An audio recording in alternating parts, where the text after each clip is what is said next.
Welcome to Late Night Story. When the world goes silent and shadows stretch longer, some stories awaken, whispered only to those still awake. So put on your headphones, turn down the lights, and let me guide you through the quiet hours. If you're listening alone, you're exactly where you need to be. If everyone can leave a comment to let me know where you are listening from in the world, don't forget to subscribe before you drift too far into the dark.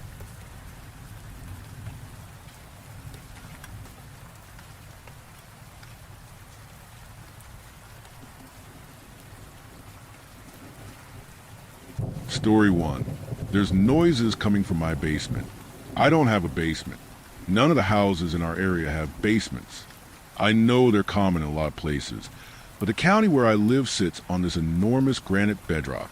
If there's ever an earthquake on one of the nearby fault lines, our city will be mainly unaffected. A big pro of living here, but also means digging more than a few feet down is nearly impossible. You hit rock real quick. My wife and I bought our house a little over 7 years ago, and we've never had any issues with it. Not so much as a broken water heater, which is lucky because we've never been super well off. Frankly, we're both just bad with money. We met in a casino. Both of us gamble for fun, which I know is a waste of money, but it's what we like. There's something thrilling about the what if. The point is our house has never had many issues. No creaks, no thunks or hisses.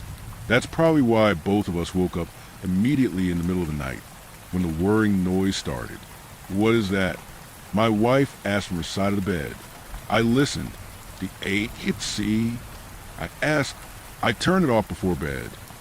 I sat up, listened some more, and finally kneeled on the bedroom floor. I pressed my ear to the carpet. It sounds like it's coming from beneath us. That doesn't make any sense. After a few more seconds, the whirring noise shut off. Water pipes, she decided. Let's not worry about it. We both went back to sleep. Nothing else happened for a few weeks. When it did, we were at the table, eating Chinese takeout and watching Mega Millions with our lottery cards in front of us. Obviously, we'd share the prize money if we ever somehow won, and we both still like buying our own though. Our numbers that night sucked, not when the cards matched even the first set of numbers. So we switched the TV on mute in frustration. Do you ever think we should give this up? She asked me. We never win. Why do we keep? Sure. What? I tapped my ear and she went quiet. She heard it too, the muffle of voices from somewhere close. Like the time before, I eventually found myself crouched on the floor with my ear to the ground. It almost sounds like, but I didn't finish my thought. I didn't need to. It almost sounded like people were below us, muted and warbled, but clearly human. But that didn't make sense. We didn't have a basement or even a crawl space. How could there be people? It kept happening. Over the course of the next few weeks, I continued hearing things from beneath the floor. Sometimes garbled voices, sometimes ticking, sometimes pounding, like footsteps running up and down a staircase. I hired a building inspector to come check things out. There's no basement beneath your floor, he assured me after surveying the property. None of the houses in this area have them. There's a granite bedrock. I know. What am I hearing then? Rats could be. But when I had a pest inspector come in, none of his traps turned anything up. I hired a few more people, but all of them said the same thing. There was nothing underground. There were no noises. Give up, my wife told me one day. Houses just have noises sometimes. Not like this. Don't you hear them too? She hugged me and rubbed my back. Let it go. Okay then, I told myself. Let it go. You'll get used to it. They're just noises. I stopped bringing it up. I stopped sleeping too. At night, laying in my bed, hearing the noises, my mind would spiral. What were they? What was down there? Even the nights when I heard nothing, I couldn't help but imagine the worst. What if it was only quiet because the things beneath the floor were taking their own turn to listen to us? And then one night, after months of this, I got out to get a drink of water and stopped dead in my tracks. Our living room should have only had 2 doorways, the front door and the kitchen door. Tonight, though, in the dim light of the fish tank, There was a third. Several feet away, set into the wall where it hadn't ever been before, was an opening. Through it, a set of stairs traveled past the bottom of the floor and down to, well, I didn't know. It was too dark to see. Call me stupid or reckless, but my first instinct wasn't to bolt the other way. It wasn't even to turn on the lights. Instead, I drifted forwards toward the new set of stairs, a hand wrapped around my bicep. Don't. I whirled. My wife stood there in the dim, her eyes boring into mine. Please, she whispered, come back to bed. Stay with me. Something in her expression was so intent, so full of knowing, that I didn't argue. I didn't say anything. We both went back and fell asleep, cradled in each other's warm arms. That was the best sleep I'd had in a long time. She's right. All day, that's what I told myself. I couldn't just go down some mysterious staircase. It was reckless, irrational, risky. In the end, it was the risk that made me do it.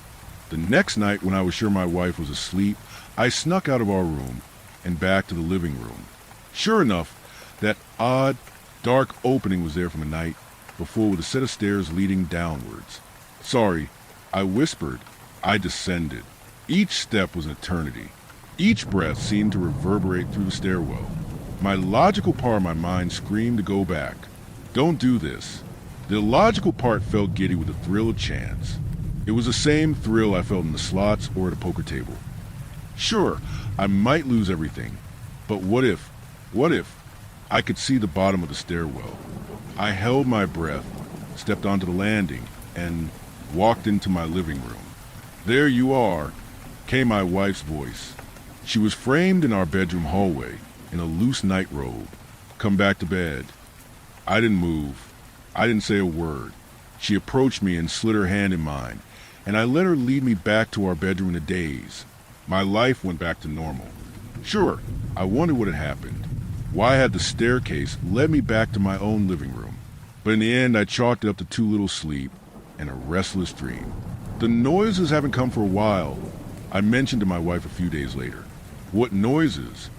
From the floor, the voices, and all that. Her eyebrows scrunched up. What are you talking about? When were you hearing things? Do we need to get the walls checked for rats? I gaped. Why was she pretending she didn't know what I was talking about? I let it drop. Then a day or two later, I noticed something else. Babe, where'd the fish tank go? I asked. Fish tank. There used to be a fish tank right there filled with your guppies. Right on that shelf, where those books are. Please know, the last thing we need is rats and fish. That's the basis for a zoo. Over the next week, I started noticing other things. At work, the accent mark had dropped from my manager's name tag. There was a new house on our street that had never been there. The shade of our wall paint was just slightly lighter than before. I was sure of it. I started to feel a sense of wrongness about everything. Like the house wasn't quite right, or my wife wasn't quite my wife. Imperceptible shifts in the universe I couldn't entirely put into words. Something had happened when I went down the stairs. More and more, I was sure of it, and however small the changes were, I wanted them reverted. For the third time, I woke myself in the middle of the night. I hadn't seen the staircase since I'd gone down it the first time, but I knew somehow they would be there purely because I wanted them to be.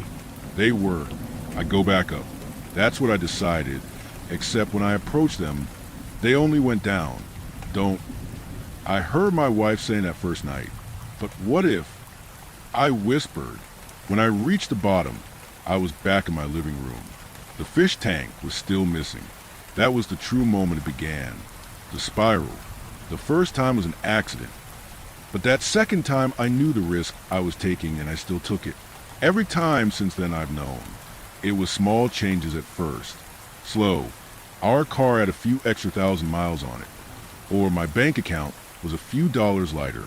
Sometimes it was as slight as the table chairs getting a fraction creakier. But the one constant was that the changes were always for the worse. Soon, our house was smaller. There was no guest room and the ceiling leaked. I became unemployed, my job, let me go a dozen descents in A, and my wife started screaming. I tried not to engage with her frequent criticisms, but she wasn't the person I married. She looked like her, but she turned cruel and hot-tempered. If her gambling was a hobby before, now it was a full-on addiction. Even then, I should have stopped. I knew it. I had to accept this was my life now and quit while I was ahead. It wasn't even so bad, really. I could still turn things around, get a new job, buy a new house, help her see a therapist. I knew if I didn't, I might walk into a life one day where my wife and I never met or where she had some terminal disease. But I couldn't. It got worse. So much worse. One day I walked into the house and found another couple sleeping in my bed. It wasn't mine anymore. My wife and I were homeless. I had to break in like a criminal each night to continue my descent. I was in debt, so much debt. Collectors started trailing me and confronting me violently. My health declined. I hadn't realized I could be directly affected too, but my hair fell completely out.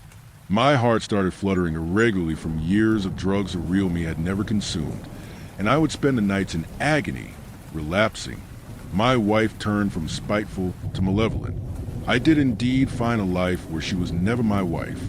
She was my crazy ex, then my stalker, then eventually my hunter. I hid in abandoned warehouses and houses to avoid her. Once, I was forced to kill her to defend myself. After the next staircase, she was back. The stairs are simply a part of my routine now. Hide during the day, break into my old house at night, go down, see what changed, repeat it all the next day. Tell myself that maybe the next ascent will be different. Maybe one day my life will reset. Maybe the stairs are a loop and I'll circle to a life even better than where I started. I'm in too deep. I can't stop now.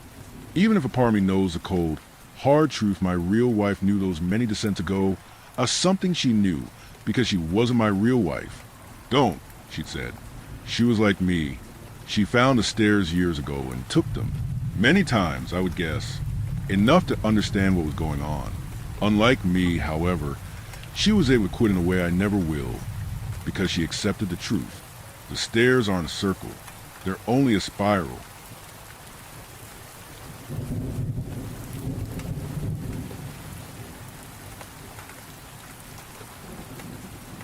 Story 2.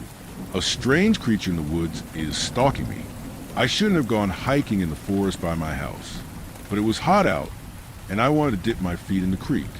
I had just started my lunch break when I squeezed the gap in the chain link fence, cut through the trees, and found the water. That's when I heard a disturbing sound come from the bushes. Cock-crack. It sounded like something being ripped apart, like bones or cock-crack. I knelt behind a tree, glanced over my surroundings to witness something huge framed between two pines, hunched over its prey in mid-feast.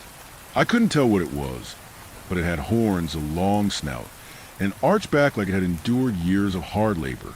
Whatever it was feasting on something. I remained frozen, completely shocked by what I was seeing. It wasn't a grizzly bear or a mountain lion. Cock-crack, cock-crack. The animal devoured its catch, ravenous. I waited several seconds, then crept away, careful to not make any noise. I'd barely crawled out from the fence when I heard, "What are you doing in there?" I spun around and saw Ralph, my cranky war veteran neighbor. He was still in his bathrobe and slippers, sipping a mug of coffee. "Ralph!" I gasped. "I saw something in the woods." "You're not supposed to be back there." "I know, but it was big like a bear?" "Why, yes." Hunched over. "Uh-huh. Had horns." I nodded. "What you saw was a jabber. Don't ever go back there. If it knows you've seen it, it'll hunt you down and kill you." "What?"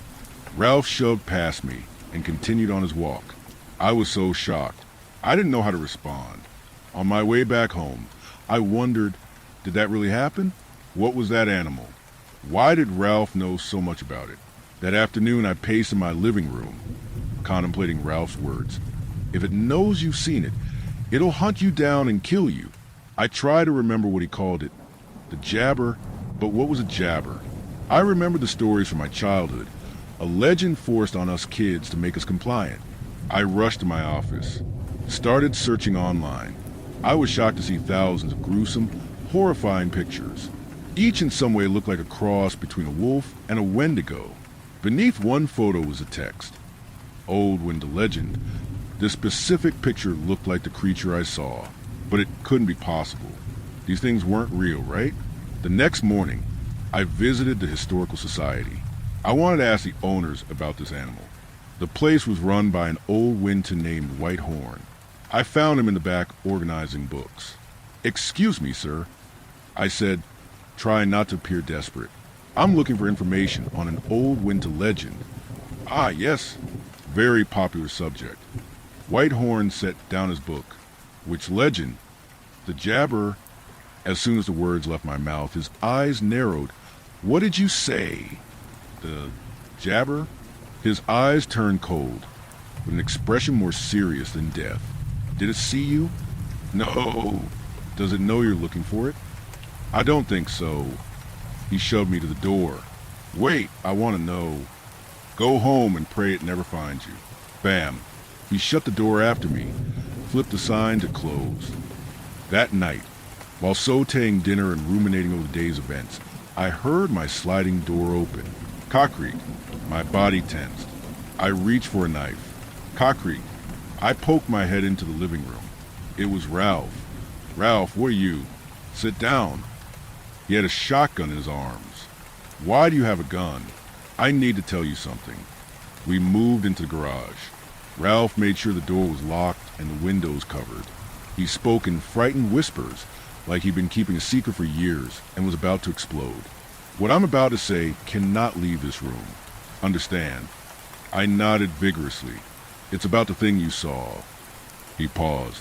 "Years ago, this place used to be Winter Country. When a white man came and drove the people away, something evil took their place. The Jabber?" Just hearing the name made Ralph flinch. "This creature lives in the woods. It's a manifestation of the Wintu's hate. If you're lucky, it'll move on to the next wilderness area before it realizes you've seen it. Just make sure you don't tell anyone about it. The monster demands secrecy. So that's why no one talks about it. Everyone who does ends up dead. If the Jabber knows you've seen it, it'll kill you. Why hasn't it hurt you?" Ralph smirked and lifted his shirt to expose a nasty scar. "It tried once, but I gave it a headache it never forgot." He tapped the shotgun at his side. "But here's the real secret." He pulled a purple crystal out of his pocket. "An old friend gave me this. It wards off evil spirits.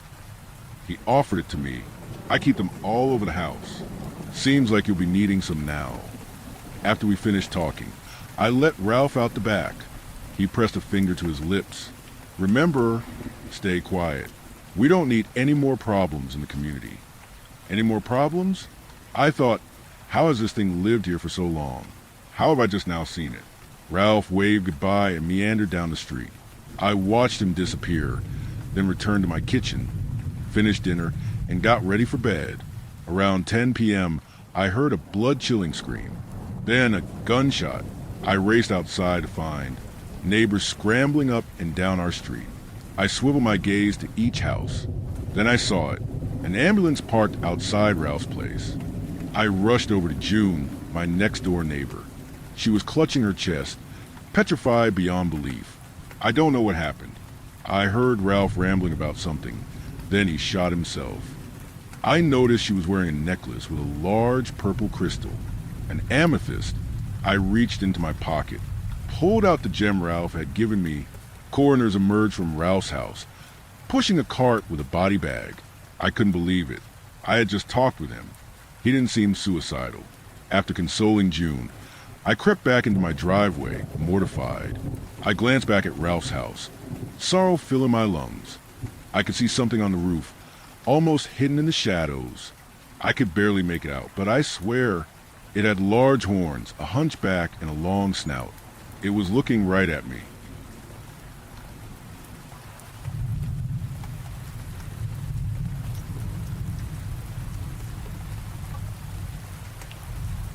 Story 3. I shouldn't have recorded this therapy session. I'm just a counselor. I'm not a psychologist or a psychiatrist. I listen, and I provide feedback, attempting to guide clients towards some level of peace in their life. A recent client of mine has made this part of the job. difficult. I found myself gravitating toward this field of work as someone who benefited from therapy as a teenager after my parents went through a very messy divorce. I just wanted to pass on the proverbial torch and make sure others were able to navigate their own insecurities and traumas. Despite the strangeness of my session with this new client, it started off routinely. He came in as a trauma survivor. He was electrocuted after crashing his vehicle into a power line, and his heart stopped at the scene. It's not entirely uncommon for victims of a near-death experience to attach spiritual or religious connotations to the event. But what this client told me is beyond anything I've heard before. I ask all of my clients for their consent to record sessions as a way to better understand them. I listen back to them before I am scheduled to see them again, compare my notes, and come up with topics for us to discuss. This particular client is scheduled for tomorrow, and I was feeling a bit apprehensive before listening back to the recording. I skipped through the beginning of the recording, normal pleasantries and introductions. I had asked him all the usual icebreakers to get to know him before I allowed him to start the conversation on his terms. Okay, I could almost feel his breath on the back of my neck as he sighed. This might sound a little weird. I know the afterlife isn't what we think it is. But there is an afterlife? I asked, probing him to explain. You can probably tell I haven't led the best of lives. I mean, look how I got here. Smashed my car into a pole because I got hammered at 2 o'clock in the afternoon. At this, he averted his gaze, looking down at the floor. He took a moment before telling me. I had figured that I probably belonged in hell, but that's just it. I didn't really go anywhere. No hell, nothing. So what did you experience? I asked, feeling my professionality slip a bit as my fascination grew. It's not so much what I experienced. It's that I have an understanding that I didn't before. He again turned his gaze to the floor and remained silent for a moment. I leaned forward in my chair. Near-death experiences like yours can be life-altering. I offered an inflection point that separates life into a before and after for victims. I'm not a victim, he said, cutting me off. I noticed a gruffness to his voice that I hadn't clocked before. I wasn't punished, he said. Making direct eye contact, he continued. I was given a gift. No one saved me. Whoever it was that dragged me away from the power line ran off when I came to. Whoever helped him ended up calling the paramedics after they couldn't find a pulse. I remember I must have scared that first guy pretty bad, judging by the sound he was making as he took off. He chuckled. You seem to be taking this in stride, I said, giving him an approving smile. What do you think has helped you to move forward so quickly? I was hoping to elicit a sort of introspection in him, so I could encourage any of his positive behaviors. As I was listening, the recording became a bit staticky. This was odd as I never moved my recorder during sessions. It almost sounded as if someone had picked it up and was messing with the microphone. I decided to check my notes just in case, but had only observed that the client appeared agitated or nervous and was bouncing his leg. People can live with pain, torment. Humanity is capable of many things, but its ability to adapt is what made it so successful.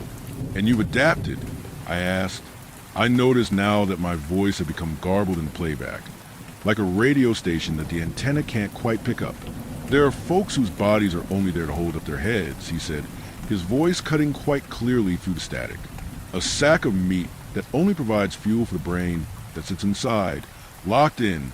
They can't speak, can't move, but are still capable of thinking and creating, still able to live. That could have been me, he concluded, but it wasn't. Your gift? I asked. The static almost completely drowned out my response. I found this annoying and tapped the recorder against my palm. I even tried reconnecting my earbuds, but that did nothing to quell the crackling. My gift, he said with a smirk. Again, his voice came through cleanly, the static fading as if waiting, only returning when he finished his sentence. I couldn't hear what I said to him over the static, so I looked to my notes for guidance. They indicated that I had noticed a shift in his demeanor and that I asked him to return to his initial subject. I wanted him to explore how his new understanding of the afterlife informed his ability to move forward and adapt. My usually messy but legible handwriting appeared a bit shaky, like my hand was trembling as I was taking notes. Death is like a cascade, a landslide filling in the holes that life left behind. The static that pervaded the recording began to morph itself into a rumbling now, like a shifting of earth and the tumbling of stones. This had to be my imagination, my subconscious finding meaning in the noise through the persuasion of his words. I was filled in, he continued, but I'm still here. There was a pause, not long, but somehow I could tell that he had once again met my gaze when he began. I felt my heart stop. It was odd. The ringing in my ears went away. I could hear people scrambling, a 911 operator on speakerphone, but it was so clear, like a bell being rung in an empty room.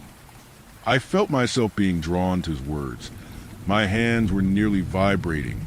As I wiped a bead of sweat that had trickled its way down my brow, I could feel consciousness slipping away, like my soul was slowly pouring out of me, stretching me like a rubber band until I snapped. It sounded like someone had cracked a whip inside my skull. Then everything was silent, his words echoing as a sound of thunderclap played in my ears. Checking my notes was futile. I don't know if I wasn't looking at my pad when I was writing, but my words were a complete jumble of scribbles and what I thought was cursive. I don't write in cursive. I can barely read it. I gave up trying to parse my notes and continued listening. It's all I could do. I could almost feel my brain start to atrophy. I might have been hallucinating. My mind's last attempt to make sense of the visual world. It was like a kaleidoscope was swirling under my eyelids before everything fell in on itself. His tone had become eerily placid. The noise and static had completely fallen away. He continued. Reality collapsed around me, and I could hear every single memory I had ever formed being played at once. They were being pulled from my soul, weaving themselves into a light show in front of me, combining with a fog of pulsing colors and forming a ring of crackling smoke. I was no longer in control. I caught myself mouthing the words he had spoken. I clapped a hand over my lips. Why did I do that? This was my first time listening to this recording, and it's not like I remember our conversation word for word.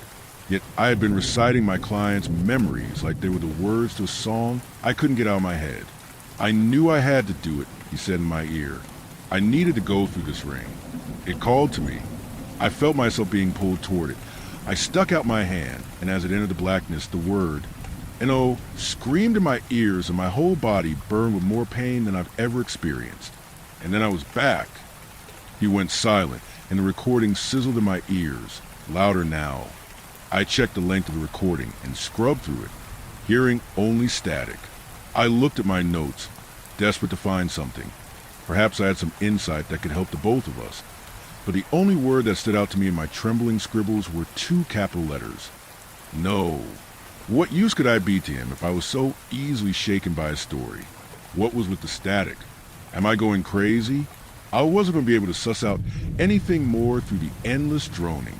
I must have been consoling the client at this point, probably trying to place some sort of meaning on his vision to help him take control of his new lease on life. This was too weird. I couldn't take any more of this recording. It wasn't at all how I remembered the session. Try to calm myself. I took a deep breath and removed the earbud, growing irritated by the static. But as I stood up, earbuds in hand, the sound remained. I checked the recording and it was paused. I brought the earbud to my ear and heard nothing. I thought it could just be my tinnitus, but that was usually just a quiet ringing. This was like unplugging the cable on an old TV with the volume at maximum. It was not a sound that I could tune out. The static had to be coming from somewhere. I tore my place apart looking for the source. I tried my Bluetooth speaker, bringing it close to my ear. That wasn't it. Turning off my ceiling fan was equally useless. I went room to room, shutting off anything that could be making noise. The static was coming from everywhere. I checked under the couch, searched through drawers and cabinets. Somebody had to be messing with me. There had to be a tiny speaker or white noise machine or something. I flipped my mattress, moved my dresser, and checked inside my oven. I ripped out the racks in frustration after I found nothing. I realized I had gone too far when I caught myself manhandling my AIC unit, ready to shove it out of the window. I slowly released my grasp. My hands were trembling as I shut it off. The buzzing in my ears wouldn't go away. It was the last thing in my apartment that made any noise. It's been hours since I finished the recording. but nothing I do will quiet the droning. I've pulled my pillow over my ears, shoved my fingers in deep, but it's useless. It's like the universe is whispering, but the words are too far away to reach me. I'm not sure yet, but I think I'm going to cancel my appointment with this client. What should I do if the sound doesn't stop? Asterisk. Asterisk.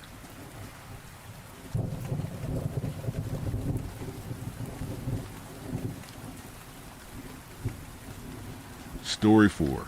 Something's been waiting outside my door. Tonight, I might let it in. I first noticed it standing outside my door about a week ago. Each night it comes back, and I think it wants in. I don't know much else about it, except that it stands on 2 feet.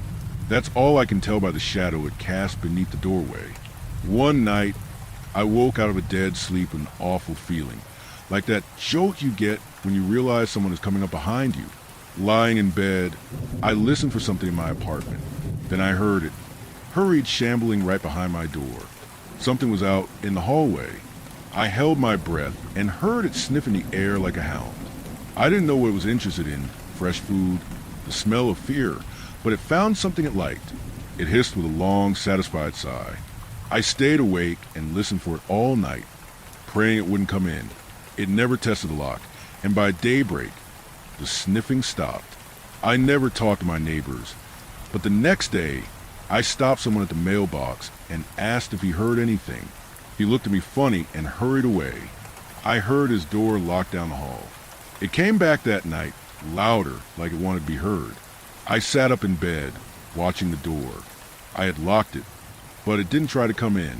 It only tapped against the door in rhythm with my heartbeat. Aggravated, rapid. Who's there? I said. The noise stopped. The shadows under the door moved away. I still couldn't sleep. In the morning, I went to work, locked myself in a custodial closet, and took a nap. Just once I woke up, in the dark and unsure where I was, and thought I heard sniffing outside the door. I stayed late that day and didn't want to go home. I swallowed a sleep aid before bed. If the visitor came back, I figured I'd sleep right through it. I don't know how long it had been standing at my door before it knocked. My body jerked like a hanged man, and I stood to my feet.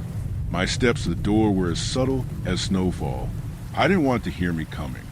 I held an eye to the peephole. The view was fogged with breath and unclear. Then it all went dark for a moment. I was looking it right in the eye. I told it to leave, but it wouldn't move. I banged on the door like I wasn't terrified and said I'd come out there. It only sighed with a long, raspy hiss.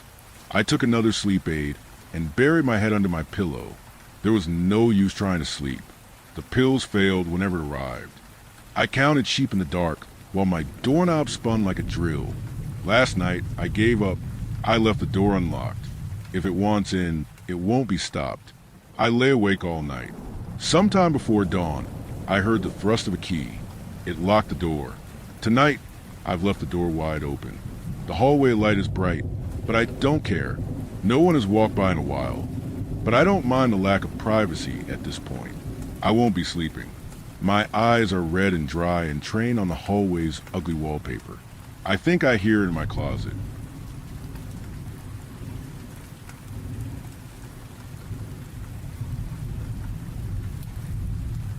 Story 5.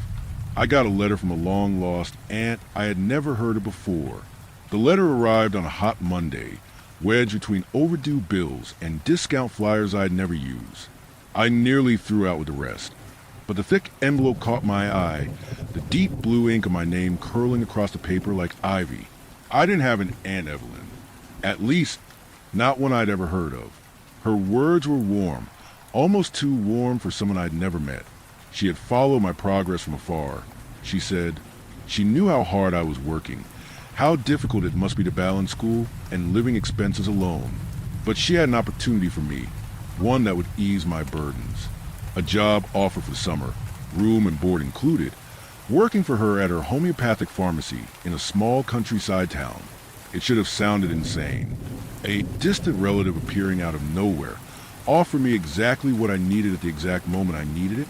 It felt like it was the kind of thing that belonged in cautionary tales, the sort of too good to be true luck that ended in regret. And yet, I was exhausted.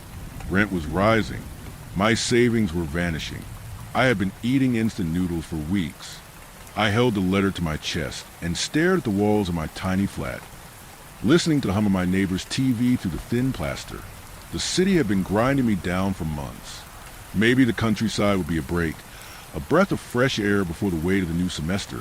In a couple of months, crushed me completely. So I accepted. The train ride was long, the kind that lulls you into a false sense of peace.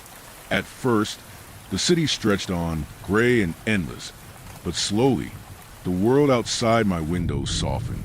Concrete gave way to fields, then forests, deep and untamed. I had always felt uneasy in places like this.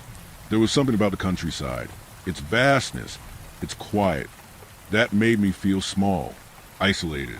In the city, noise was constant. People were always there, even if they were strangers. The closer we got to my stop, though, the more I felt a slow, creeping euphoria curling its way up my spine. By the time the train pulled into the station, I was almost lightheaded, and waiting for me on the platform, with a small, knowing smile, was Aunt Evelyn. I knew it was her before we made introductions, or more accurately, she knew me, stared with an unreadable expression I couldn't decipher. Aunt Evelyn's smile never wavered as she led me away from the train station. Her raven black hair framed a face that seemed to hold both kindness and something I couldn't quite place, an intensity that was unsettling yet magnetic. Her clothing was simple, but the colors were striking, earthy tones that blended seamlessly with the natural world around us.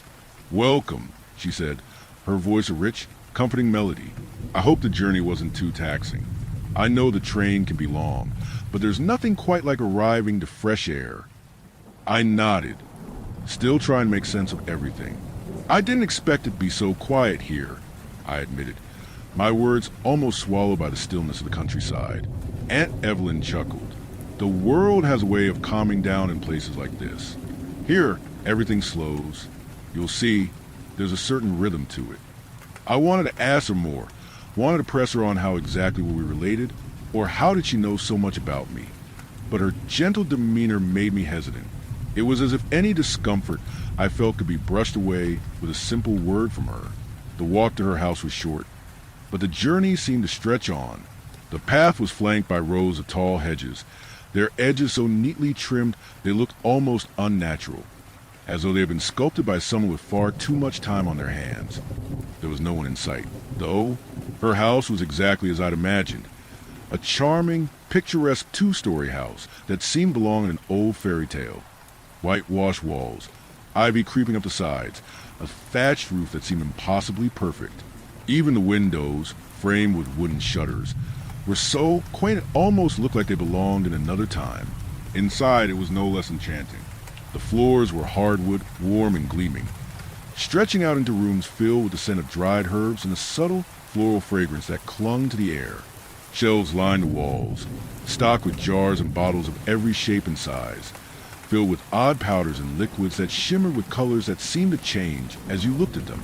The walls were adorned with tapestries of intricate designs, some depicting scenes of nature, others more abstract, like strange, twisting vines that seemed to move if you stared too long. The pharmacy was attached to the house, yet it felt somewhat separate. The main area where customers came and went was distinct from the living quarters, creating a divide between business and home. Though connected, the two spaces had their own purpose, as if the house and the pharmacy coexisted rather than blended together. The wooden counter stretched long and smooth, the shelf behind it meticulously arranged with bottles and vials. Some bore familiar labels, chamomile, lavender, eucalyptus, while others were written in a script I didn't recognize. The air held a mixture of scents, earthy, floral, sometimes even metallic, and I could tell that this was the true heart of Aunt Evelyn's work. "This is incredible," I murmured, my voice barely above a whisper, as though I feared disturbing the serenity of the space. Aunt Evelyn gave me another of those knowing smiles. "I'm glad you like it," she said softly. "I really hope you feel at home here. It's a place where the world outside can't touch you." We continued wandering through the house until we reached the back door, which opened into a garden so lush it seemed to pulse with life. I had seen gardens before, but nothing like this. The flowers were so vivid they seemed almost unnatural. brilliant violets and deep crimson roses, their petals glistening as if coated with dew, even though the air felt dry. The herbs were equally mesmerizing, rows of mint and thyme, but also odd plants I didn't recognize, their leaves shimmering with iridescent hues that changed as the light shifted. Is this all real? I asked, stepping closer to a cluster of flowers that seemed to glow faintly in the dimming light. Real enough, Aunt Evelyn replied with a small, cryptic smile. These are the plants I work with, the ones that help others. They're a part of this land, and they have a way of growing with the people who tend them. I couldn't stop staring at the garden, a sense of awe filling me, but there was something about it that felt too perfect. It was impossible to say, but it felt as though the land itself had been cultivated with some purpose far beyond simple gardening. I wasn't sure if it was the garden's magic, or the strange pull Aunt Evelyn seemed to have on me, but in that moment, everything else felt far away. The questions I had, the doubts swirling in my mind, seemed to fade into the background, replaced by a dizzying, inexplicable sense of calm.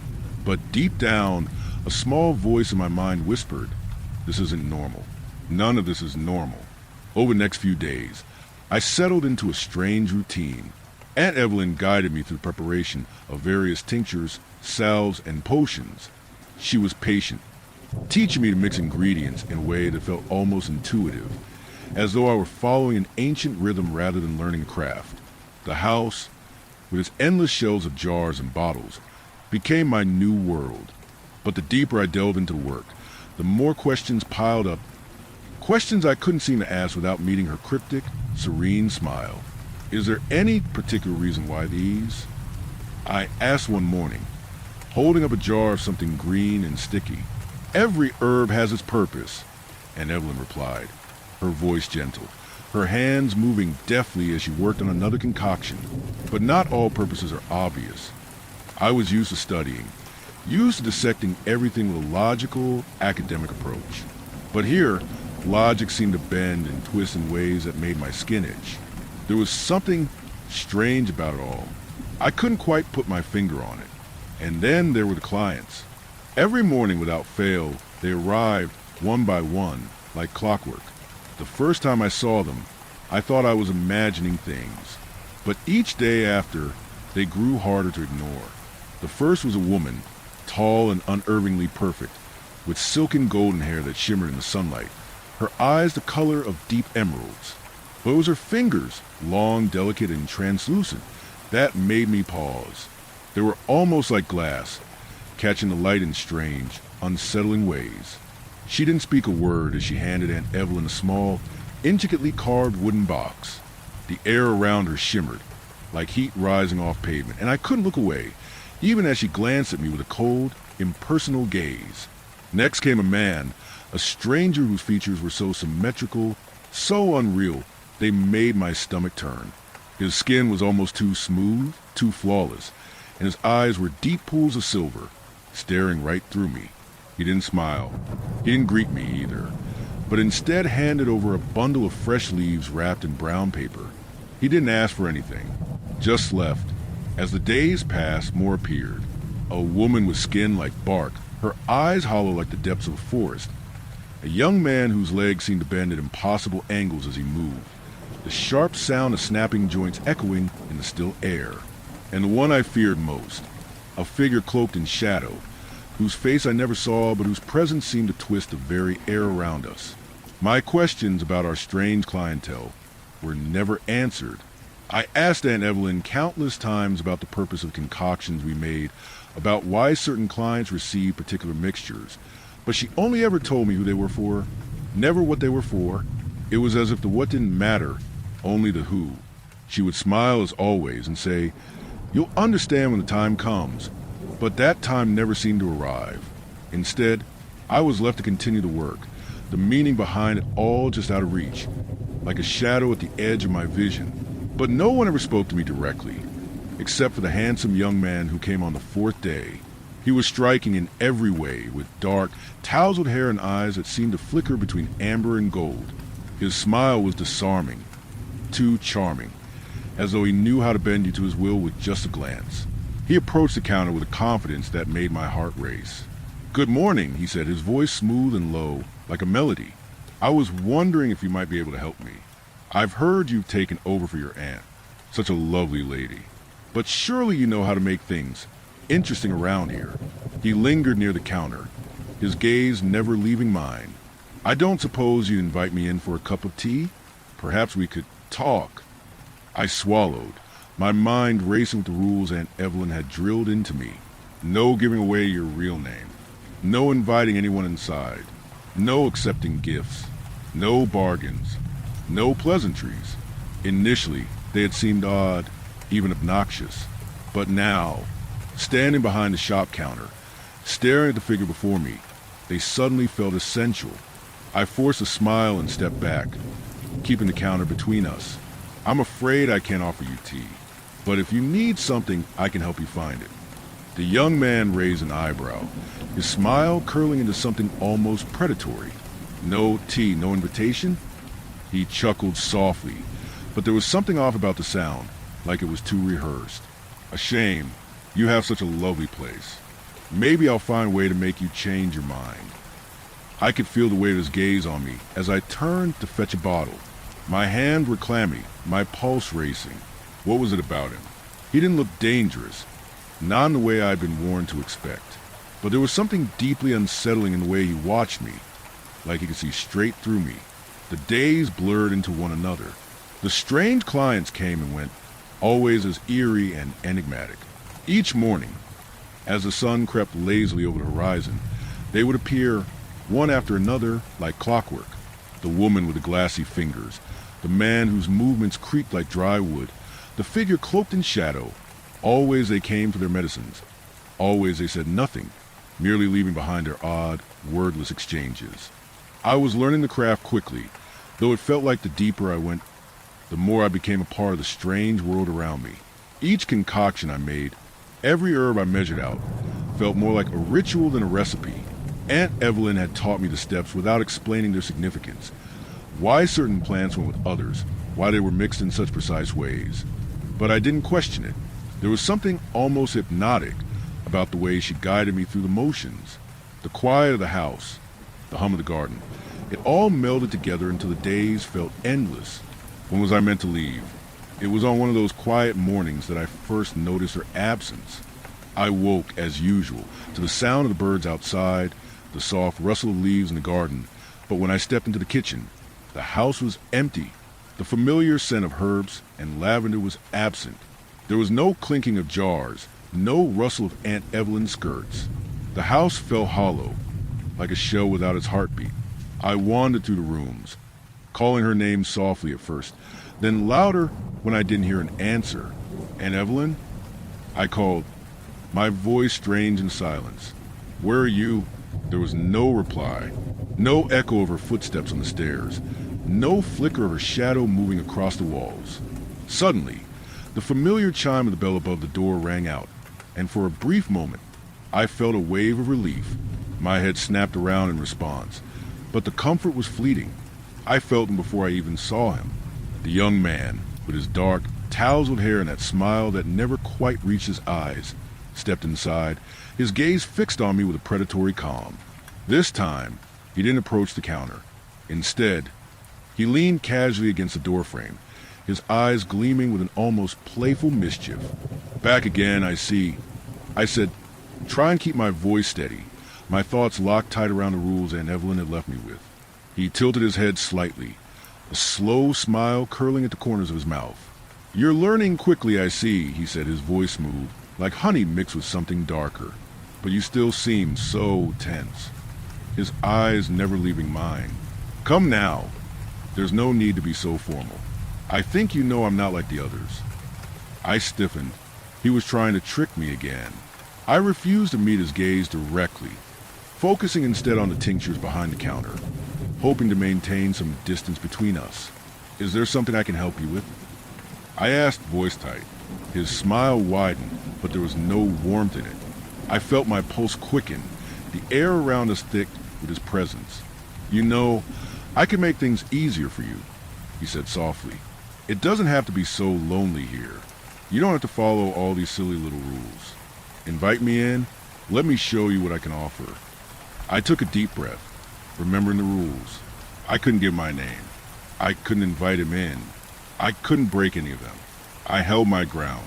No, I said, my voice firmer now, though I could feel the hesitation in my chest. He sighed, pushing himself off the doorframe with exaggerated slowness, his eyes flickering with amusement. Pity, you'd be much happier without them. He stepped back, giving me one last, lingering look, but I guess we got a lot of time, haven't we? His voice was low, almost teasing, as if he were savoring the thought of me being trapped here with him. With a final lingering glance, he turned and left, the door closing softly behind him, leaving me standing there, shaken. The silence that followed was louder than any words he could have spoken. Panic began to creep into my chest. I rushed to the back door to the garden, but it was the same.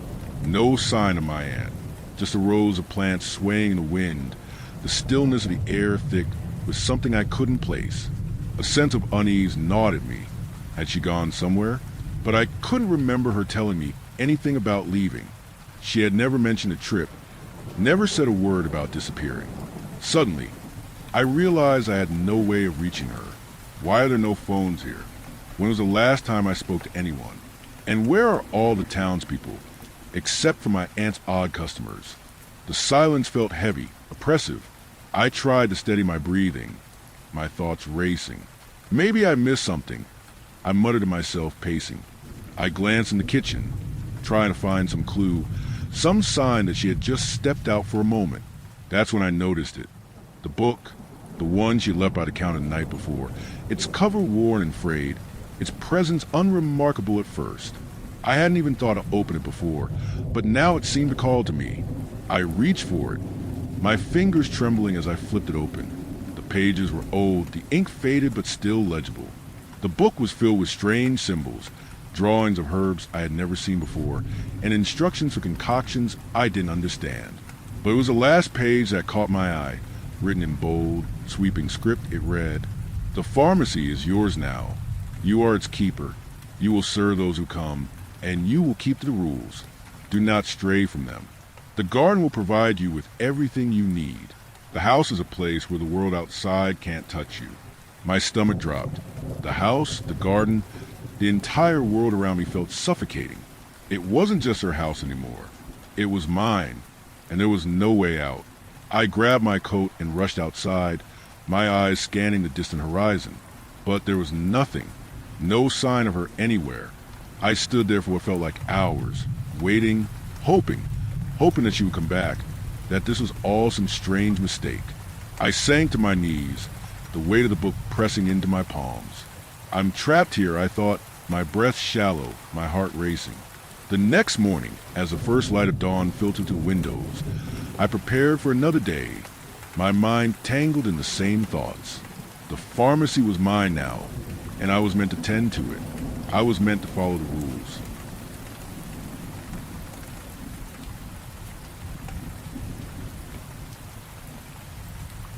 Story 6. I live in a state that does not exist. Let me get this out of the way. My state does exist. I mean, how else would I be typing this? But you've probably never heard of it. Or at least, you don't remember.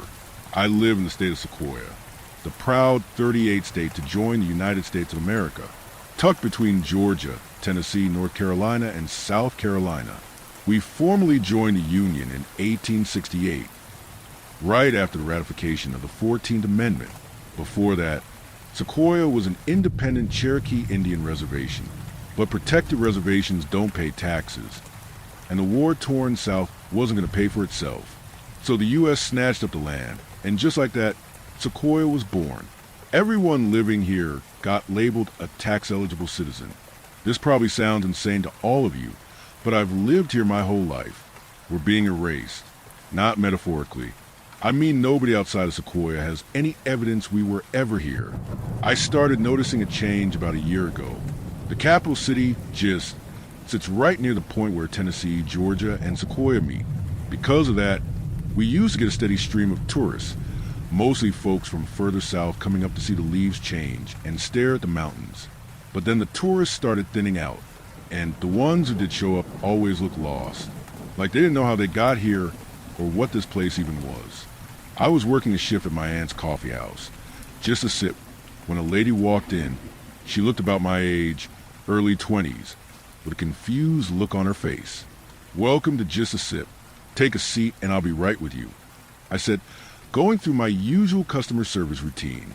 "Actually, I was just hoping to get directions," she said, kind of glancing around.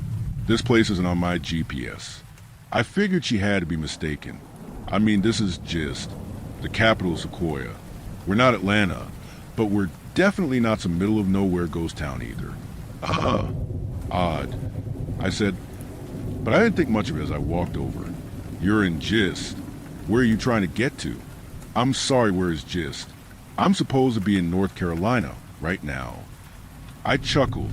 "You're about an hour out. This is Sequoia." Her face dropped like she thought she misheard me. "Sequoia? What is that?" I had to stop myself from rolling my eyes. Is that a joke?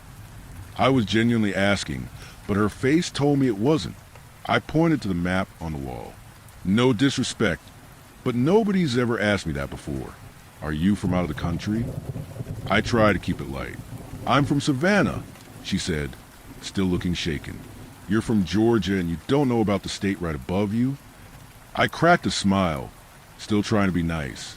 "Not so sure you should be traveling alone." She didn't smile back. "There's no state called Sequoia.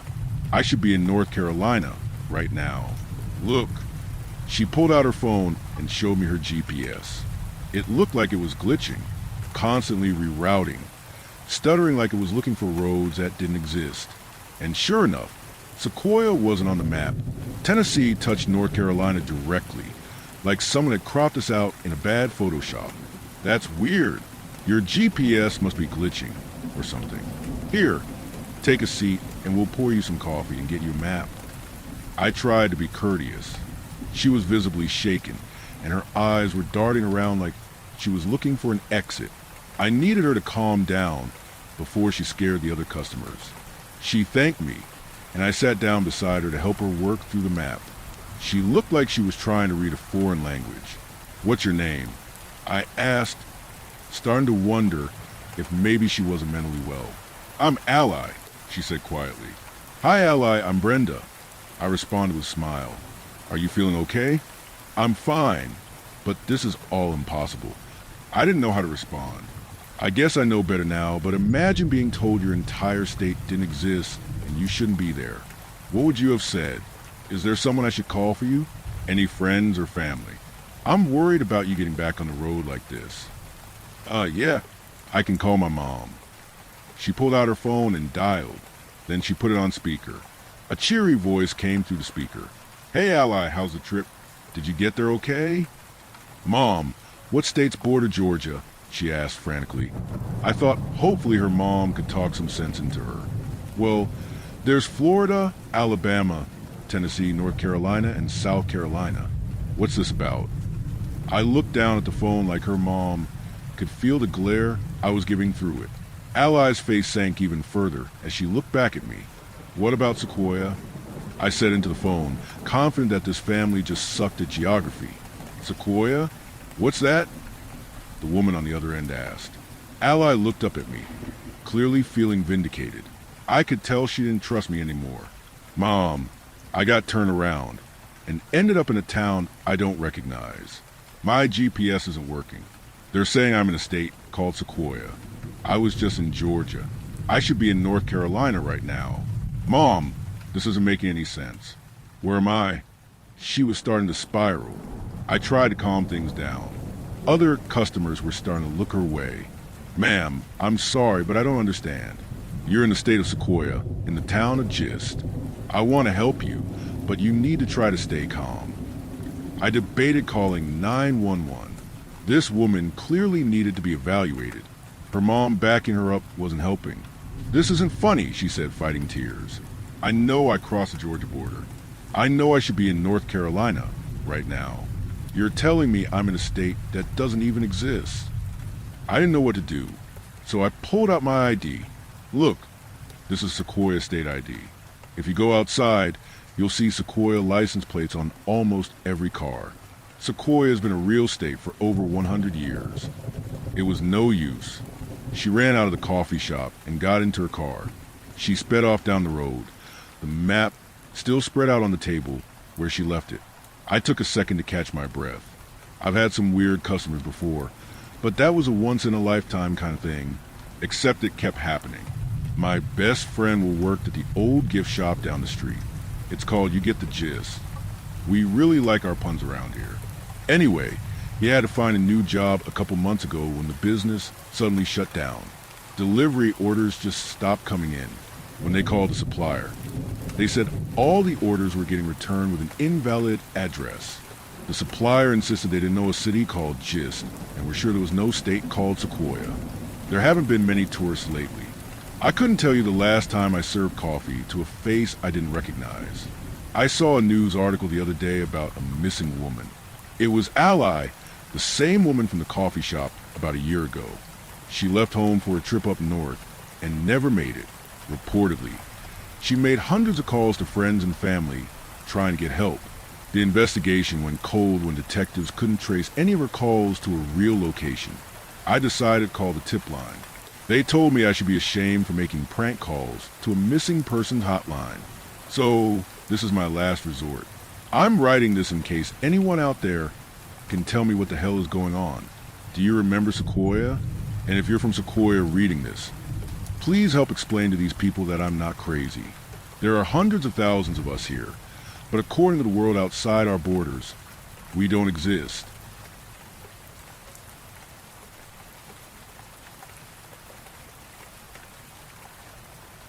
Story 7.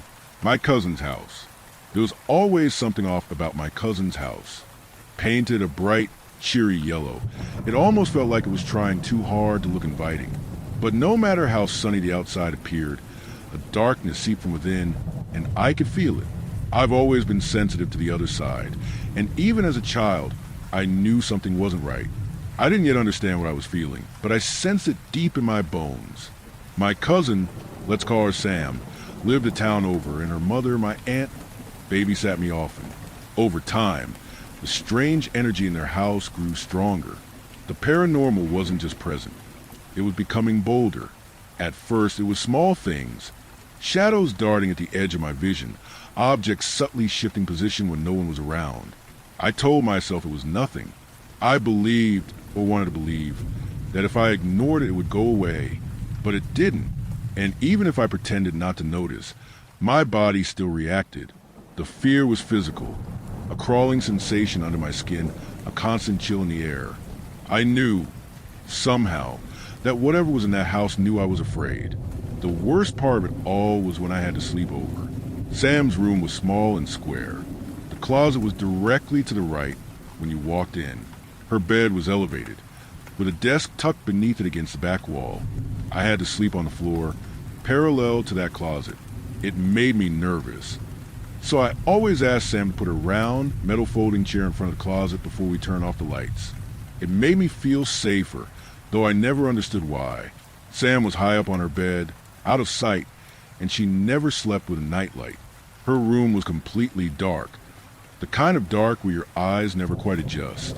I always begged my aunt for a flashlight, and I'd keep it hidden under my sleeping bag just in case. One night stands out above the rest. The memory of it still haunts me. That night, I had made sure the chair was in front of the closet. I checked twice. Then the lights went out. I was lying on my side, facing away from the closet, trying to will myself to sleep.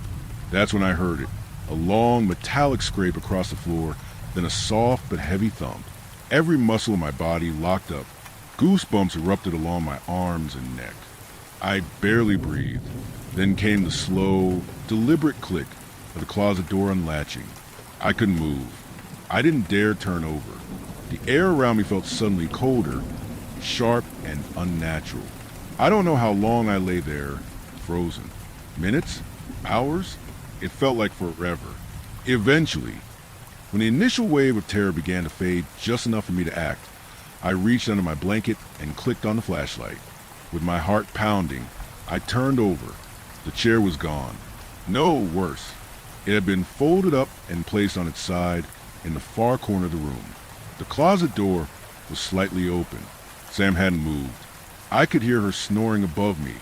I wanted to scream, to run, to get out, but I couldn't leave the sleeping bag.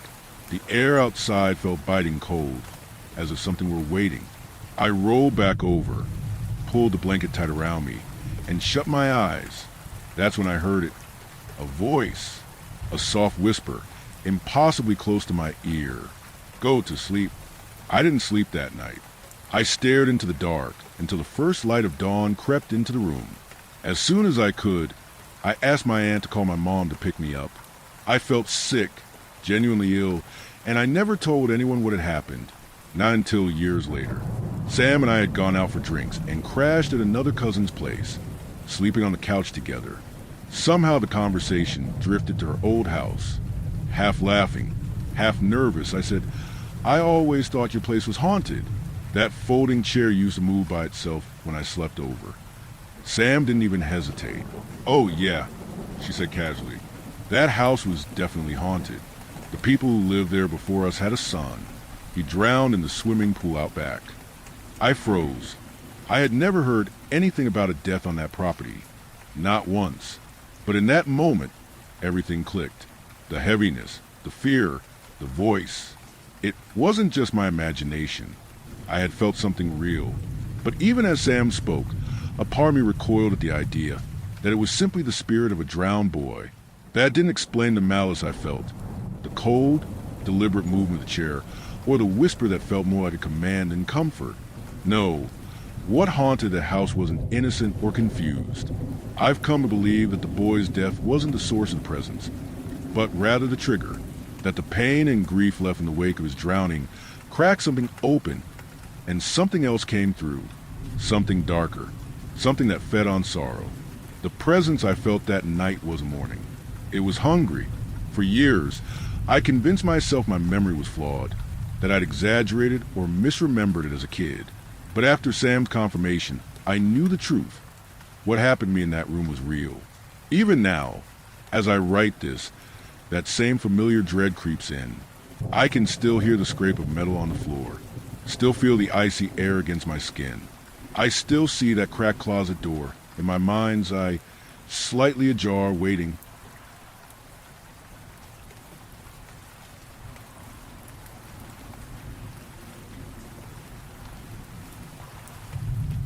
Story 8. I think my new friend is becoming all my other friends.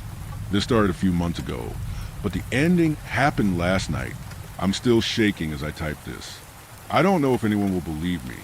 Maybe I don't care. Maybe I just want someone to know. It started when I met her. Her name was Mia. Quiet girl, transfer student, pale skin, long black hair, big dark eyes that always looked just a little too wide, like she didn't blink enough. She sat next to me in English, and one day after class, she asked if I liked horror books. I said yeah. That was our first conversation. She started following me around after that, always just there when I turn around, always smiling. I didn't mind at first. I thought maybe she was just lonely or awkward. She was nice. Too nice, honestly. Always remembered tiny things I said. Laughed too hard at my jokes. Looked at me the whole time, never the group. Then my friend Marcus went missing. We'd hung out just 2 nights before, played Call of Duty at his house. Next morning, he was just gone. His parents filed a report. The whole school was buzzing. But Mia, she didn't react. Just asked me if I wanted to hang out more now that Marcus wasn't around to distract me. I laughed awkwardly. She didn't. Then there was Lily, my childhood friend. She invited me to the arcade Friday night. I went. She didn't show up. Next morning, missing, gone, like Marcus. That's when I noticed something that made my blood go cold. Mia started wearing the same hair clips Lily used to wear. Not similar. The same. Green star-shaped ones. She'd never worn them before. I asked her where she got them, and she just smiled and said, "Guess we have the same taste." She also started using words Marcus used, slang he made up. She even mimicked his walk. When I pointed it out, she just giggled and said, "I learn fast. I like being close to people." People kept disappearing. 2 more friends. And each time Mia got weirder. Closer, more like them, like she was collecting their pieces and stitching them onto herself. I stopped replying to her messages. I started going straight home. I was terrified to even look at her, but somehow she always knew where I was, always knew what I was doing. Then last night happened. I was in bed, half asleep, feverish. I've been feeling sick all day. Something in my gut just said, don't fall asleep, keep the light on. But I must have dozed off, because I woke up to the sound of breathing. Not mine. I opened my eyes. She was there, Mia, standing inches from my bed. But it wasn't just Mia. Her face was wrong. Like all the faces of my friends had been melted together and stretched into something inhuman. Her skin bubbled and twitched like it was trying to settle on one shape, but couldn't decide. I saw Marcus's smile, Lily's eyes, someone else's nose. It was like a slideshow of the dead flickering in front of me. She leaned down. I couldn't move. Then, right next to my ear, she whispered, "Why are you terrified your mind now? Aren't you happy?" I screamed. My mom came running. The room was empty. She thinks I had a fever dream. Maybe I did, but the window was open, and on my desk, where I swear I left my headphones, was a green star-shaped hair clip.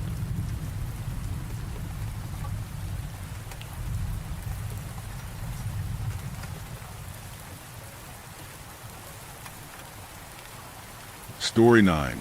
As a kid, I loved Sweden. As an adult, I fear it. As a kid, I thought Sweden was magic. The forest felt alive. Not in a spooky way, in a storybook way. The moss was soft as carpet. The lakes so still they looked fake. And the sky had this pale blue clarity that made you feel like the world was endless. I used to stay with my Morfar grandfather in a little red cabin deep in the woods of Varmland. He'd wake me up early to pick lingonberries and tell me stories about trolls and skogsra, about old gods buried under rocks, and lakes that could pull you under if you looked at them too long. I loved every second of it. Every smell of pine, every wooden rune hanging in his home, every weird folk song he'd hum when the power went out. But that was when I was 8, back when magic felt safe. I moved back to Sweden this year. At 29, my Morfar passed away and left me the cabin.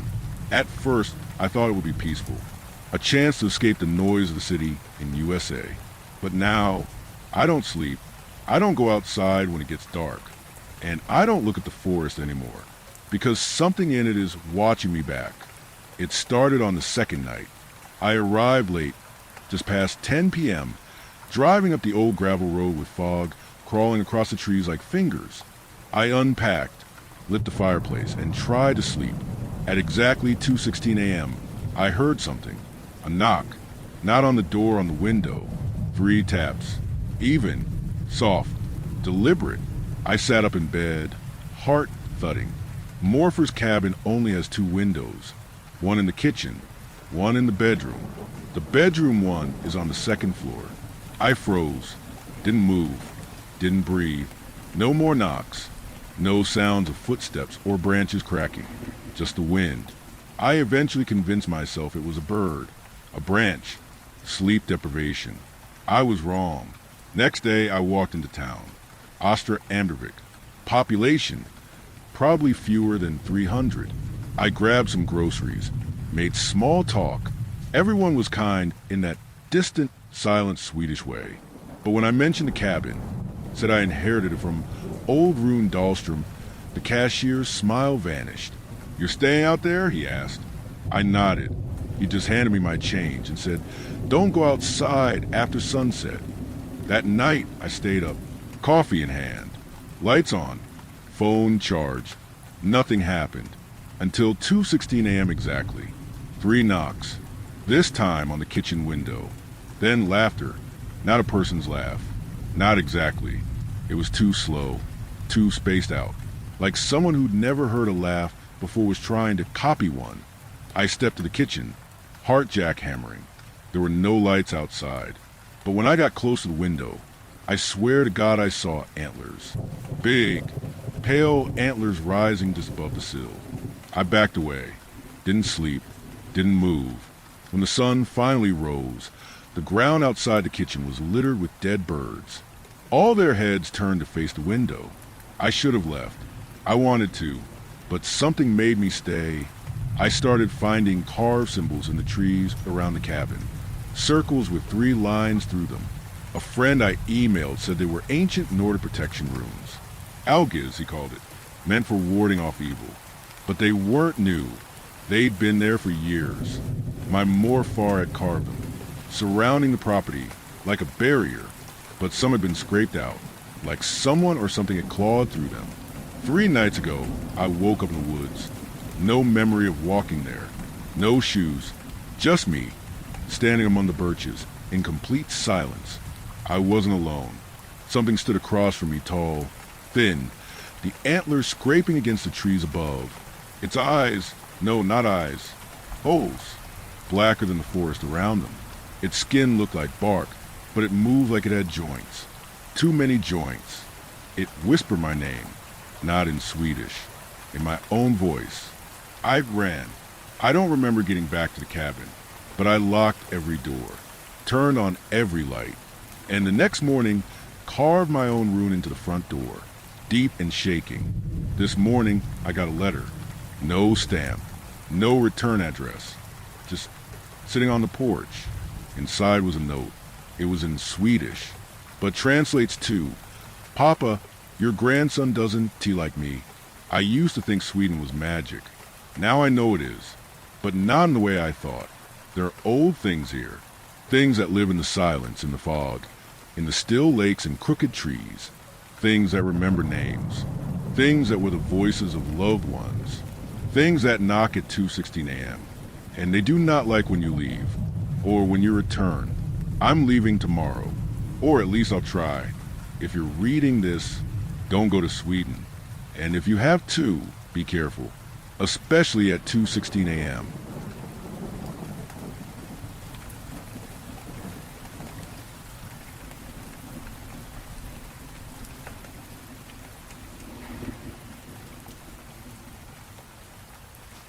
Story 10. A grocery delivery took me somewhere that wasn't on any map. I started working for a local grocery delivery app last December in Northern California, somewhere between Redding and the National Forest, where small towns blend into redwoods and forgotten roads. The job was perfect for someone like me, introverted, broke, and needing flexible hours. Most orders were within town limits. Easy. Drop the bags, snap a photo, move on. But the app had a program called Green Reach that offered bonuses for delivering to rural customers, elderly, off-grid types who couldn't make the drive in winter. That's how I ended up accepting an order late one Tuesday night to a house I'd never heard of, 11751 Wren Hollow Lane. 2 bags, milk, bread, soup cans, tissues. Basic stuff. A $20 tip came attached before I even left the store. I hesitated. Wren Hollow didn't ring any bells. And when I looked it up, the road wasn't even marked on my map, just a narrow gray line between forest ridges. But the money was good, and I told myself it'd probably just be an older couple living off the highway. I'd drop the stuff and be home in an hour. I pulled out of town around 9:40 p.m. The app's turn-by-turn directions stopped working 10 minutes in. I kept going based on the blue dot and my gut. The road narrowed into a single-lane line with pine and redwood, twisting like something half-carved into the hillside. No lights, no driveways, just thick trees pressing in and the occasional flicker of moonlight off frost-covered branches. By the time I found a rusted sign, reading Wren Hollow, my signal was gone completely. Still, the address was printed clearly on the paper bag tags, so I followed the road until my headlights picked up a house, if you could call it that. The structure was low, squat, and oddly sunken into the earth, like someone had pressed it into the hillside rather than built it. The siding was old, flaking, the windows boarded or completely black. Only the porch light glowed. Everything else was silent. I turned off my car and sat for a second, engine ticking as it cooled.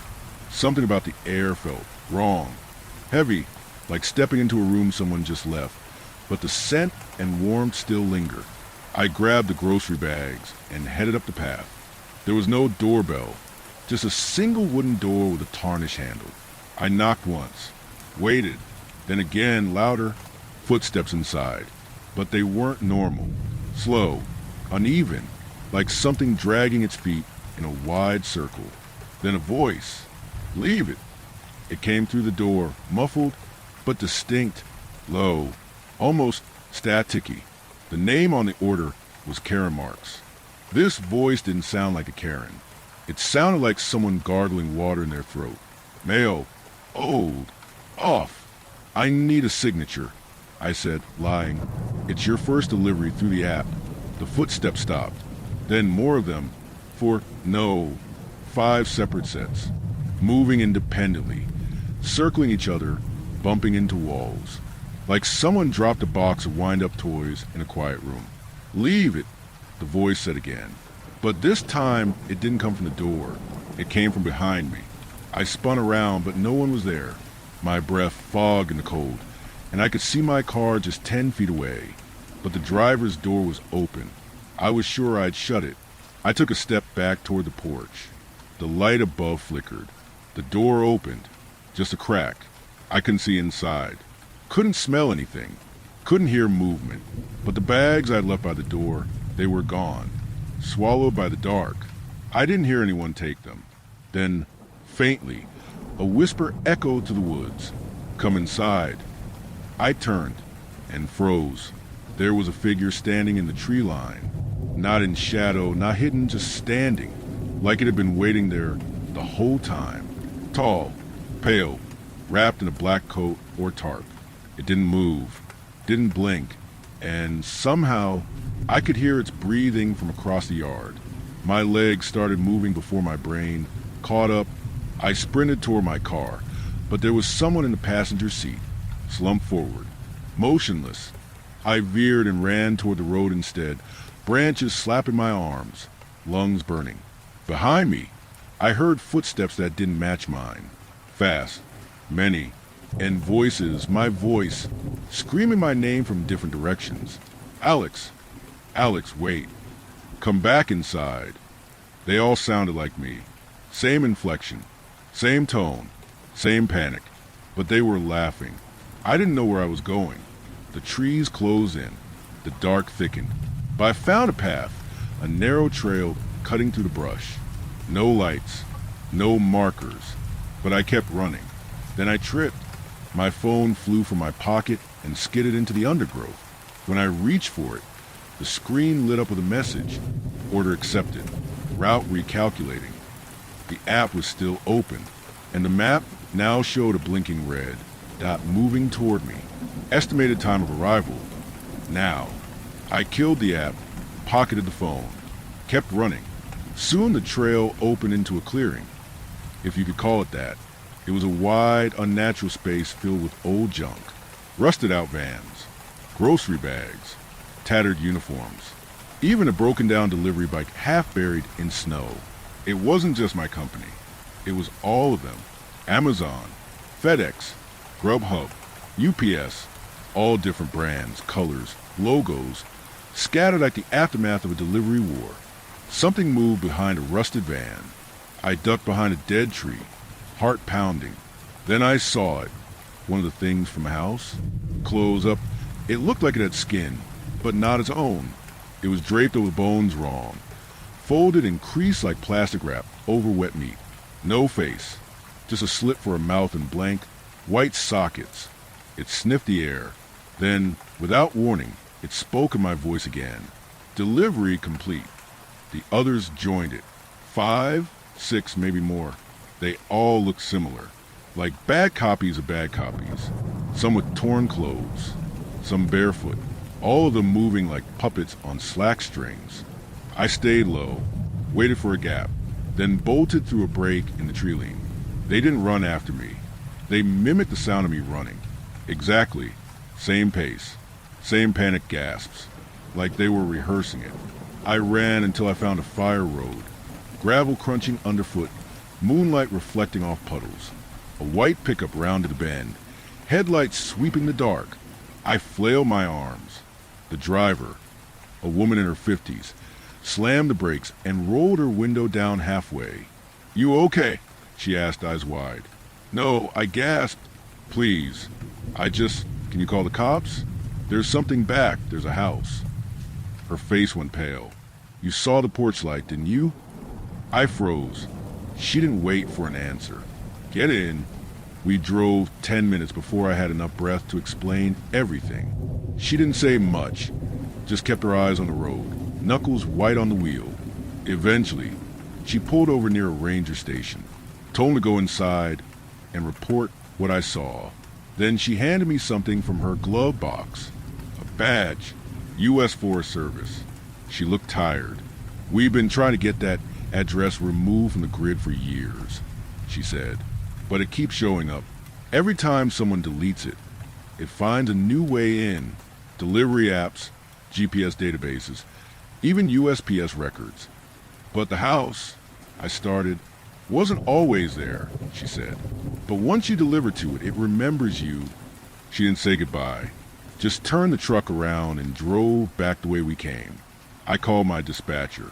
They had no record of the delivery, claimed the tip must have been a glitch. The app removed the address after I sent a report, but I still get emails sometimes. "New order available, Hollow Lane." Always with a tip too good to be true. Always marked time sensitive. I don't accept them, but I wonder who will.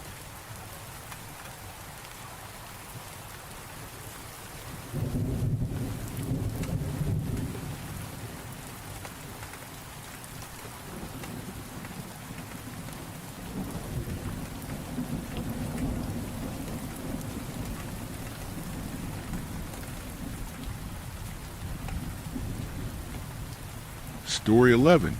I thought he was the one, but it wasn't real, and I think I'm not either. He kissed me like he was afraid I might disappear. Not desperately, not hurriedly, gently, carefully, as if he needed to confirm I wasn't some fleeting illusion, something conjured out of the night air. The evening had been quiet, without any remarkable event. We walked beneath dim lights, we spoke, we laughed. The ease of it all unsettled me, as though we had known each other longer than time allowed. I remember the moment he took my hand and spun me in the middle of the sidewalk. I turned. I laughed. He caught me. For the briefest second, it felt as though the world had paused. The streetlights buzzed faintly above us. The air hung heavy, thick with stillness. It felt like one of those moments people forget while it's happening. But I didn't forget. I saw everything. The texture of the pavement beneath our feet, the flickering neon reflections in windows, the weight of his hand, warm and steady in mine. He walked me home, even though it meant doubling his way back. Neither of us said much as we moved side by side. Our arms brushed now and then. I listened more to the rhythm of our footsteps than to anything else. It echoed strangely, as if the streets had emptied just for us. At my door, he kissed me again. Once, then again, then a third time, as if that sequence held a meaning only he understood. I told him I would see him soon. He nodded and smiled, soft and distant, like someone already preparing to leave. The next morning I woke with a weightless sort of joy, as if something important had quietly begun. I reached for my phone and typed a message. Still thinking about last night. I added an emoji without thinking. I didn't regret it even while blushing. Then I waited. An hour passed. Then 2. I told myself he was sleeping. I scrolled through my photos. I searched for the one I remember taking in the kitchen. The one where we both looked ridiculous. I had checked it, laughed, deleted the first one, saved the second. I was sure of it, but there was nothing there, not even in the recently deleted folder. I opened our chat.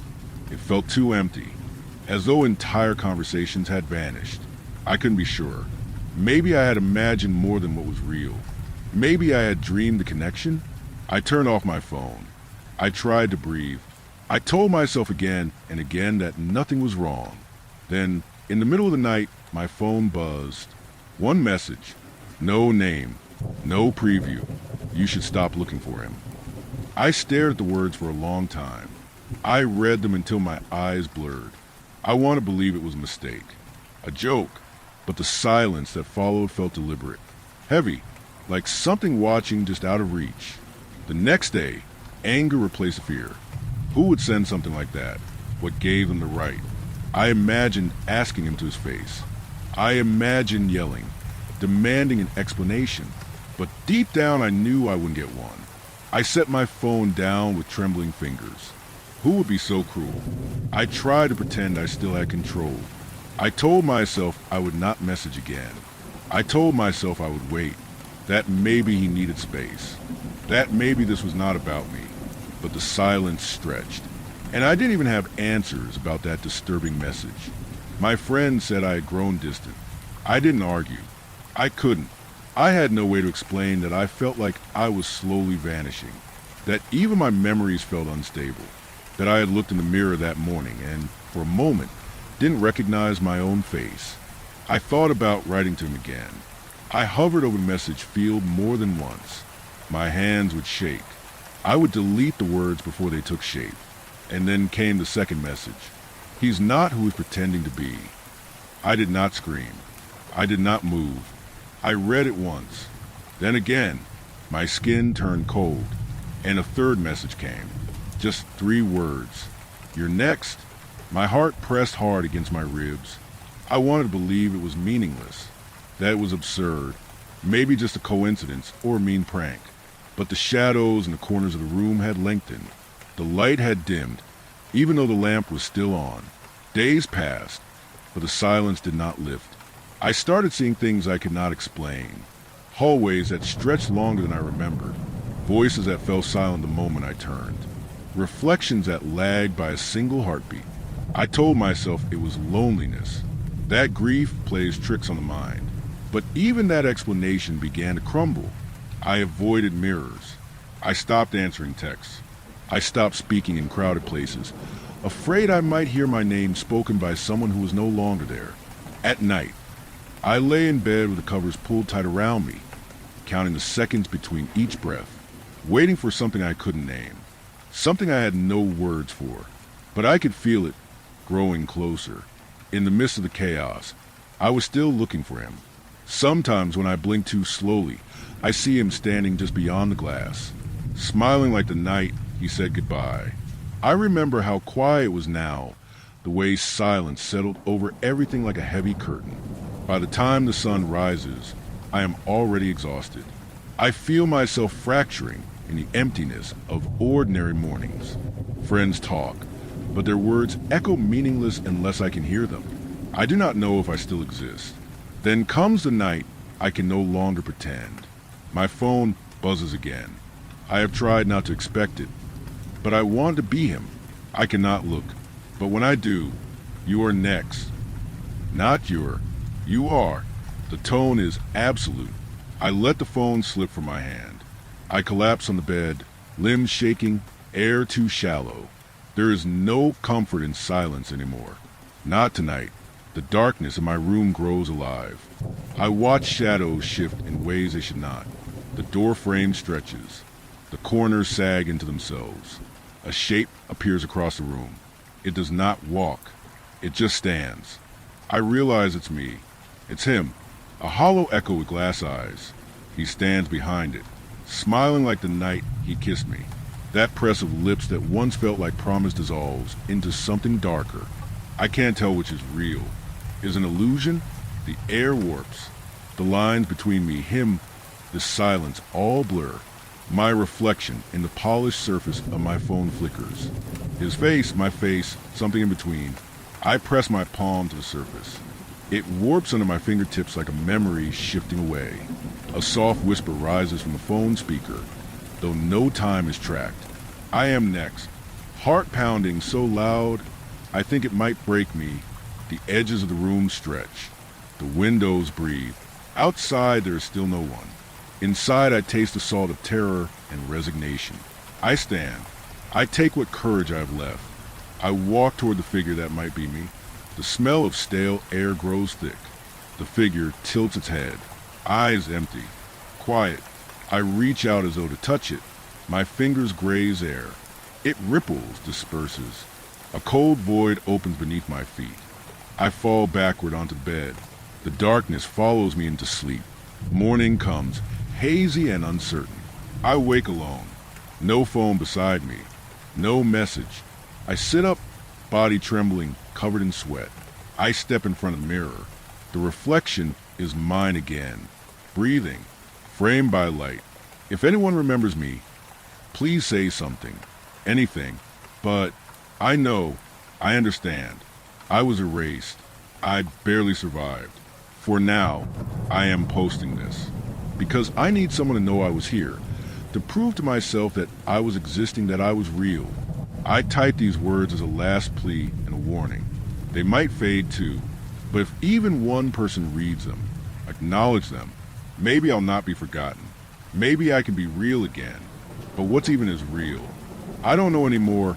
Maybe I didn't exist at the beginning with, or maybe he erased me. I might not last long. He is still out there, waiting.